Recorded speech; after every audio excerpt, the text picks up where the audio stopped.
মধ্যপ্রাচ্যে চলছে আধিপত্যের লড়াই। বিশেষ করে ইরান ও রাশিয়া সমর্থিত সিরিয়ান শাসক বাশার আল আসাদের পতনের পর এই লড়াই আরও জোরালো হয়েছে। সিরিয়ার রণাঙ্গনে সরাসরি হাজির হয়েছেন ইসরায়েল। কোমর বেঁধে নেমেছে তুরস্কও।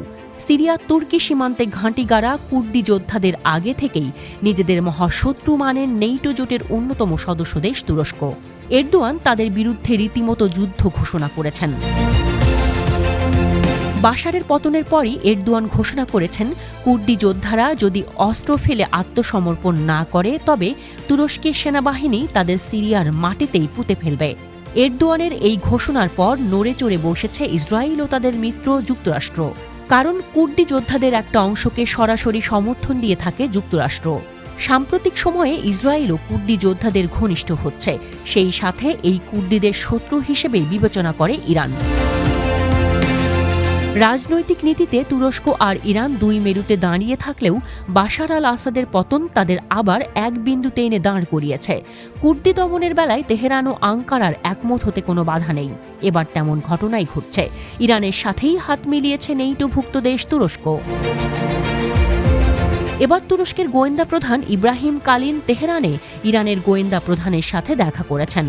তারা সন্ত্রাসী গোষ্ঠীগুলোর বিরুদ্ধে লড়াই এবং সিরিয়ার পরিস্থিতি নিয়ে আলোচনা করেছেন বলে জানানো হয়েছে দুই দেশের রাষ্ট্রীয় গণমাধ্যমে।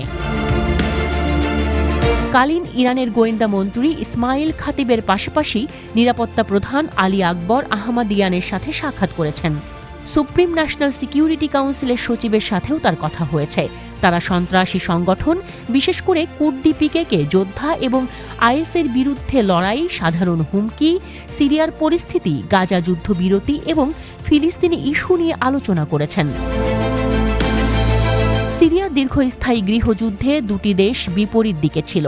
তুরস্ক ঐতিহাসিকভাবে সম্প্রতি ক্ষমতাচ্যুত শক্তিশালী বাশার আল আসাদের বিরোধীদের সমর্থন করেছিল। অন্যদিকে ইরান বাশারকে সমর্থন করেছিল। ৮ ডিসেম্বর বাশারকে ক্ষমতাচ্যুত করা হয় এবং সেই মাসের শেষের দিকে তুরস্ক ও ইরানের নেতারা কায়রোতে তাদের প্রথম বৈঠক করেন। এছাড়াও শনিবার তুরস্কের পররাষ্ট্রমন্ত্রী হাকান ফিদান ইরানি পররাষ্ট্রমন্ত্রী আব্বাস আরাকচির সাথে ফোনে কথা বলেছেন, দ্বিপাক্ষিক বিষয় এবং ফিলিস্তিনের পরিস্থিতি নিয়ে আলোচনা করেছেন।